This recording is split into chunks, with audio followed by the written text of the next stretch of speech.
कोई काम का चर्चा नहीं होगा। देश में महंगाई बढ़ रही है, देश में बेरोजगारी बढ़ रही है, जो रोजगार है उसको भी खत्म किया जा रहा है। तो रोजगार आप दे नहीं रहे, महंगाई पर आप नियंत्रण नहीं कर पा रहे हैं, इस पर चर्चा तो कीजिएगा नहीं। तो चर्चा कौन सी पर करिएगा कि चीता ले आए। ये जनता पार्टी का जो चरित्र है ना, वो चरित्र बहुत गड़बड़ है। नमस्कार, आप देख रहे हैं बिहार इन शॉर्ट्स। मैं आपके साथ प्रेमराज। जेडीयू के राष्ट्रीय अध्यक्ष ललन सिंह ने जो प्रधानमंत्री है उन पे हमला बोल दिया। आपको बताते चले कि ललन सिंह ने कह दिया कि जो कह रहे हैं चाय बनाते हैं, क्या उनको चाय बनाने आता है, कैसे चाय बनता है पता है? उतना ही नहीं, उन्होंने जो प्रधानमंत्री है उनको बहरूपिया ठहरा दिया। क्या कुछ कह रहे हैं जेडीयू के राष्ट्रीय अध्यक्ष ललन सिंह, ठीक देखिए आप इस वीडियो में। भारतीय जनता पार्टी को छोड़कर आज यहाँ आए हैं विनोद कुमार दास जी, श्रवण कुमार पासवान जी, सत्येंद्र चौधरी जी, दिलीप दास जी, दर्शन कुमार उर्फ बबलू चौहान जी, अजय कुमार जी, कृष्णनंदन साहू जी, मनोज कुमार सिंह उर्फ पप्पू चंद्रवंशी जी, जो कुर्था के हैं और बहुजन समाज पार्टी के साथ जुड़े रहे हैं, गुलाब चंद्रवंशी जी, श्रीनिवास राम जी और उपस्थित आप सभी साथियों। आज पवनदेव चंद्रवंशी जी और उनके साथ तथा पप्पू जी जो कुर्था के हैं, ये सभी लोग जनता दल यू परिवार में शामिल हुए हैं। हम हृदय से जनता दल यू परिवार में इनका स्वागत करते हैं।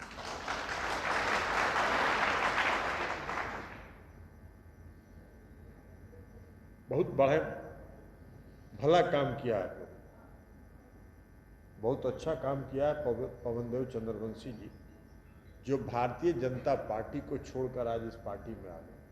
आप लोगों का जगह उधर है नहीं, वो बड़ा गड़बड़ जगह है। भारतीय जनता पार्टी का जो चरित्र है ना, वो चरित्र बहुत गड़बड़ है। हाथी का दो दांत होता है, वो खाने वाला, एगो दिखाने वाला। उसका एगो दिखाने वाला दांत। अब बताइए ना, 2014 के चुनाव में इस देश के आदरणीय प्रधानमंत्री नरेंद्र मोदी जी पूरा देश भर में घूम कर कहे कि हम अति पिछड़ा है, हम अति पिछड़ा है। अरे गुजरात में अति पिछड़ा है? गुजरात में अति पिछड़ा नहीं है, गुजरात में पिछड़ा वर्ग है। ये उस पिछड़ा वर्ग में भी नहीं थे। जब ये मुख्यमंत्री बने गुजरात के, तब इन्होंने अपने समाज को पिछड़ा वर्ग में शामिल कर लिया। तो इतना डुप्लीकेट है, या ओरिजिनल कहां से आ गया? अभी डुप्लीकेट आदमी घूम घूम के पूरा देश भर में कह रहे हैं कि हम अति पिछड़ा से आते हैं। अभी आप बोल सकते हैं, हम नहीं बोलते हैं, हम डुप्लीकेट कर रहे हैं, इसलिए है नहीं। लेकिन आप कहते हैं वोट के लिए कुछ भी करते हैं। अब आजकल देखते नहीं हैं भाई, कोई आदमी 10 साल देश का प्रधानमंत्री रहेगा तो देश की जनता को हिसाब किताब देगा ना जी। 5 साल में कोई चुनाव होता है 5 साल के लिए, और 5 साल में जो सरकार चलाता है, वो 5 साल के बाद जब फिर जनता की अदालत में वोट मांगने के लिए जाता है तो बताता है ना कि हमने 5 साल में क्या किया, और देखिए हम ये काम किए, ये काम किए, ये नहीं कर सके, हमको फिर से वोट दीजिए। कभी आज तक सुने हैं कि नरेंद्र मोदी कभी जनता के बीच जाके कहे हो तो हमने कौन कौन काम किया है? नहीं, कोई काम का चर्चा नहीं होगा। देश में महंगाई बढ़ रही है, देश में बेरोजगारी बढ़ रही है, जो रोजगार है उसको भी खत्म किया जा रहा है। नरेंद्र मोदी जी के 10 साल के शासनकाल में जितना रोजगार इस देश से खत्म किया गया है, उतना आजादी के बाद से आज तक नहीं खत्म किया गया। तो रोजगार आप दे नहीं रहे, महंगाई पर आप नियंत्रण नहीं कर पा रहे हैं, इस पर चर्चा तो कीजिएगा नहीं। तो चर्चा कौन सी पर करिएगा कि चीता ले आए। पूरा 3 दिन तक टीवी चल रहा है, चीता आ गया, विदेश से चीता आ गया। अरे चीता क्या, इस देश का जनता चीता का फोटो देख के भूख मिटाएगा? है भाई, नीतीश कुमार जी बिहार के मुख्यमंत्री हैं, 17 वर्षों से मुख्यमंत्री हैं, तो हर बार चुनाव में जाते हैं ना जी, और चुनाव में कहते हैं ना कि बिहार की जनता को हमने ये वादा किया और इस वादा को हमने पूरा किया। 2015 में उन्होंने कहा ना कि 7 निश्चय योजना हम लागू करेंगे, और 2020 तक 7.5 योजना को उन्होंने, 7 निश्चय की योजना को उन्होंने लागू कर दिया। 2005 में उन्होंने कहा कि हम न्याय के साथ विकास करें, तो न्याय के साथ विकास उन्होंने करके दिखाया। पटना के गांधी मैदान में उन्होंने कहा, बिहार में बिजली की स्थिति बहुत खराब थी उस समय, पटना के गांधी मैदान की आम सभा में उन्होंने कहा, झंडा फहराते हुए, और यह कहा कि बिजली में अगर दिखने वाला परिवर्तन नहीं हम कर पाए तो हम चुनाव में जनता से, बिहार की जनता से वोट मांगने नहीं जाएंगे। ये साहस है क्या किसी भी मुख्यमंत्री को? कोई भी राजनेता ये साहस करता है कि अगर हम नहीं कर पाए अपने किए गए वादे को तो हम वोट नहीं मांगेंगे? नरेंद्र मोदी जी कभी कहते हैं कि हम जो वादा किए थे देश की जनता को वो हम नहीं किए होंगे तो हम वोट नहीं मांगेंगे? और भाई आप तो कहे थे कि हर गरीब के खाता में 15 लाख 20 लाख पहुंचा देंगे, कहे थे कि नहीं कहे थे?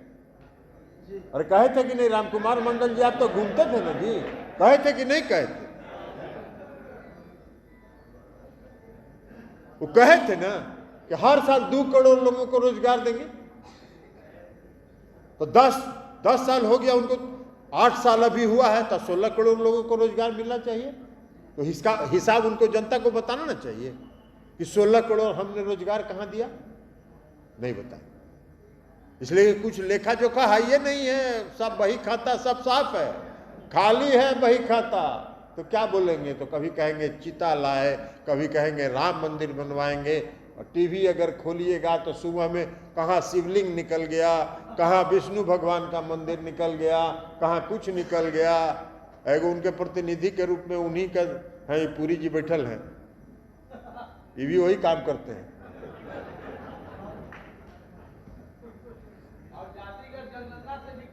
अभी आ रहे हैं उस पर, पवन देव जी काहे चिंता कर रहे हैं? अभी तो नरेंद्र मोदी जी का परिचय दे, अभी तो नरेंद्र मोदी जी का परिचय दे रहे हैं कि क्या है।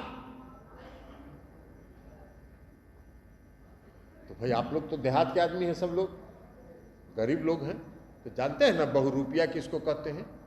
बहुरूपिया देखला है ना गांव में क्या होता है? 12 दिन में 12 रूप धरता है, वही है, ये पूरे पार्टी वही है। तो इसलिए पवन देव जी, आपने जो भारतीय जनता पार्टी को छोड़कर आज जिस परिवार में शामिल हुए हैं, यही आपका असली परिवार है, और आप असली जगह पर। भारतीय जनता पार्टी आरक्षण विरोधी है। 2015 का विधानसभा का चुनाव याद करिए, चुनाव के पहले आरएसएस के प्रमुख श्री मोहन भागवत जी ने कहा कि अब आरक्षण व्यवस्था पर पुनर्विचार करने का समय आ गया। ये उनकी सोच है, भारतीय जनता पार्टी की यही सोच है। क्योंकि भारतीय जनता पार्टी को तो वहां से गाइड करता है आरएसएस, तो ये उनके जो गाइड करने वाले जो कंट्रोल टावर हैं, वहां से ये खबर चला कि अब आरक्षण व्यवस्था पर पुनर्विचार की जरूरत है। पूरे देश में कहीं है क्या अति पिछड़ा वर्ग? नहीं है, बिहार में। और ये किसकी देन है? किसने दिया? जननायक कर्पूरी ठाकुर जी ने। पहली बार जननायक कर्पूरी ठाकुर जी ने 1978 में अति पिछड़े वर्ग को चिन्हित किया और राज्य सरकार की नौकरी में आरक्षण दिया। तब से अति पिछड़ा वर्ग का। और 2005 में जब मुख्यमंत्री नीतीश कुमार जी बने तब उन्होंने जननायक कर्पूरी ठाकुर जी के सपनों को आगे बढ़ा और उस सपने को सरजमीन पर, धरातल पर उन्होंने उतारा। जननायक कर्पूरी ठाकुर जी ने 78 में आरक्षण दिया। 79 में क्या हुआ, उनका हासिल क्या किया? 1979 में उनका क्या हासिल हुआ? इस भारतीय जनता पार्टी को, उस समय का जनसंघ था, उस समय भारतीय जनता पार्टी नहीं थी, उस समय जनसंघ था, और जनसंघ के लोगों ने जननायक कर्पूरी ठाकुर से समर्थन वापस लेके उनको मुख्यमंत्री के पद से हटा देने का काम, इसलिए कि उन्होंने 1978 में अति पिछड़े वर्ग को आरक्षण दिया। तो ये इनका चरित्र, कहीं से भी इनको आरक्षण से कोई लेना देना नहीं। 2005 में जब बिहार के मुख्यमंत्री नीतीश कुमार जी बने तो हम उस समय प्रदेश अध्यक्ष जी थे, जहां आज उमेश कुशवाहा जी हैं वहां हम थे, और पहला फैसला किया बिहार के मुख्यमंत्री नीतीश कुमार जी ने कि अति पिछड़े वर्ग को 20% का आरक्षण पंचायती राज व्यवस्था में दिया। और उसका कारण है जिसकी चर्चा ये विनोद कुमार दास जी कर रहे हैं, और वो कारण है कि आज लाखों की संख्या में अति पिछड़े वर्ग के लोग पंचायती राज व्यवस्था में और नगर निकाय में आज जगह जगह स्थापित हैं। वो चाहे मेयर हो, डिप्टी मेयर हो, जिला परिषद का अध्यक्ष हो, उपाध्यक्ष हो, जिला परिषद का सदस्य हो, मुखिया हो, प्रमुख हो, जो भी हो। और नगर निकाय में उन्होंने 2007 में आरक्षण दिया। जब आरक्षण उन्होंने दिया तो वो आरक्षण का मुकदमा हाई कोर्ट, सुप्रीम कोर्ट तक गया, सब जगह से उस पर मुहर लगा, और 3 चुनाव हो चुका उस कानून पर। चौथा चुनाव जब बीच चुनाव था तो भारतीय जनता पार्टी ने षड्यंत्र करके, साजिश करके इस चुनाव को रुकवा देने का काम। लेकिन हम एक बात कहेंगे अति पिछड़े वर्ग के लोगों को, इस राज्य के महादलित को कोई चिंता करने की जरूरत नहीं है। जब तक नीतीश कुमार जी बिहार की धरती पर हैं, आपका कोई बिगाड़ नहीं सकता है, आपका कोई हक नहीं छीन सकता है। जो आपको मिला है, नीतीश कुमार जी अगर आगे रहेंगे तो उससे ज्यादा देंगे, कम करने का कहां से। और इसलिए नीतीश कुमार जी ने कहा, हम लोगों ने जब पार्लियामेंट में, नीतीश कुमार जी बहुत पहले से इस सवाल को उठा रहे हैं, जातीय जनगणना होनी चाहिए। भाई 1931 में एक बार जातीय जनगणना हुई, और 1931 के बाद से आज तक जातीय जनगणना नहीं हुई है। क्या दिक्कत है? दलित समाज का, महादलित समाज का अगर गणना होता है तो समाज के हर वर्ग के लोगों को, हर जात के लोगों का गणना होना चाहिए। इसमें बुराई क्या है? नहीं मान रहे थे। हमने लोकसभा में संसदीय दल के नेता के रूप में हमने कई बार इस सवाल को लोकसभा में उठाया। हम लोग प्रधानमंत्री से मिलना चाहते थे, पूरा संसदीय दल के सभी सांसद। प्रधानमंत्री ने कहा कि गृह मंत्री जी से मिल लीजिए। गृह मंत्री जी से हम लोग मिले। हम लोगों ने कहा, बिहार के विधानमंडल ने, विधानसभा और विधान परिषद ने सर्वसम्मति से 2-2 बार प्रस्ताव पास किया, नहीं माना। नीतीश कुमार जी के नेतृत्व में बिहार में सभी दलों के प्रतिनिधिमंडल ने जाके प्रधानमंत्री से कहा कि जातीय जनगणना कराइए, नहीं करा। इसलिए कि भारतीय जनता पार्टी को मालूम है कि जिस दिन वो जातीय जनगणना करा देगी, उनका पोल खुल जाएगा और वो हमाम में नंगे, इसलिए नहीं करना चाहते। और तब बिहार की सरकार ने और नीतीश कुमार जी ने फैसला किया कि आपको कराना हो कराइए, नहीं कराना हो मत कराइए। हम बिहार में जातीय गणना कराएंगे और ये फैसला उन्होंने।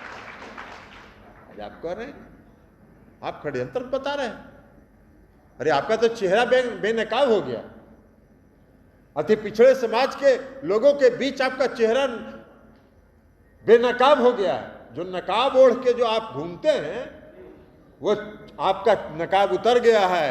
अब बिहार के अति पिछड़े वर्ग के लोग, और इन नरेंद्र मोदी जी का अभी नहीं चलेगा कि हम चाय बनाते थे, चाय बना के हम अति पिछड़े वर्ग के लोग। क्या है भाई, है कहां से आए? तो सभा आए हुए, तो ये एक तरीका थोड़ी है मीटिंग में, ये तरीका नहीं है मीटिंग। तो ये नकाब को उतर गया है। तो इसलिए साथियों हम आपको कहेंगे, अब जब इनका नकाब उतर गया है तो हम लोग का क्या फर्ज है? हम लोग का फर्ज है कि अति पिछड़े वर्ग के एक एक घर में हम लोग पहुंचे, एक एक दरवाजे तक हम लोग पहुंचे और बताएं कि ये चाय बेचने वाला ढोंगी है, ये चाय नहीं बेचता है, चाय बनाने तो आता ही नहीं है, तो चाय बेचेगा कहां से? चाय बनाने आता है हमको। तो इसलिए ये ढोंगी को अब एक्सपोज करने की जरूरत है। अधिकार तो नीतीश कुमार, आप तो सरकार बनाए हुए हैं ना, अभी केंद्र की सरकार है ना। केंद्र की सरकार में कितना मंत्री है? कितना मंत्री है बिहार से? 6-7 मंत्री। क्या को अति पिछड़ा को मंत्री बनाया? एक भी नहीं है।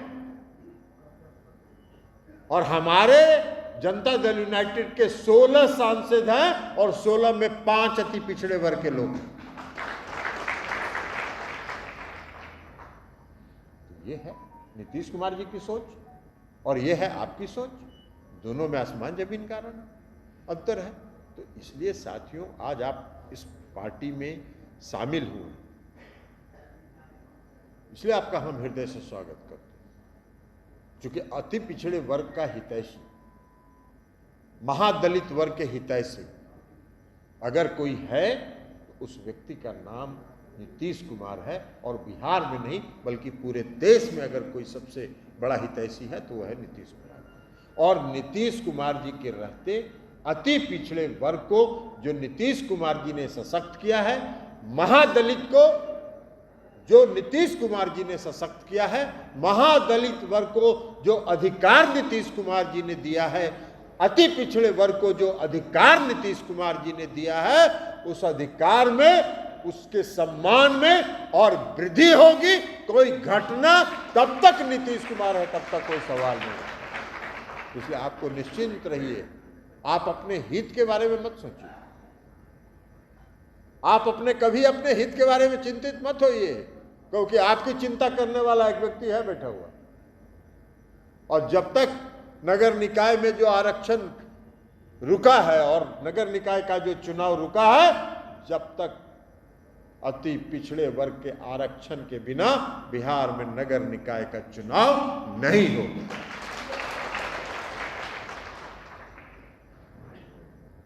इसलिए नीतीश कुमार जी कमिटेड हैं, नीतीश कुमार जी कटिबद्ध हैं, नीतीश कुमार जी उसके लिए समर्पित हैं। और जो व्यक्ति समर्पित है, जो आपके लिए एक नेता जो समर्पित है, तो फिर अपने हित की चिंता मत करिए, अति पिछड़े वर्ग को सिर्फ जागृत करने का काम करिए और उनको सजग करिए, जगाते रहिए, जागते रहो, नहीं तो ये फिर आएगा ये सब।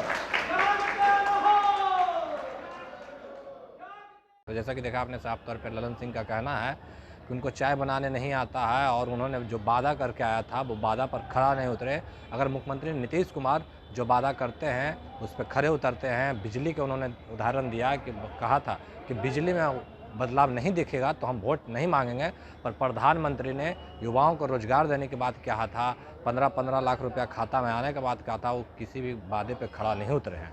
बाकी की तमाम खबरों के लिए देखते रहे बिहार न्यूज़। धन्यवाद।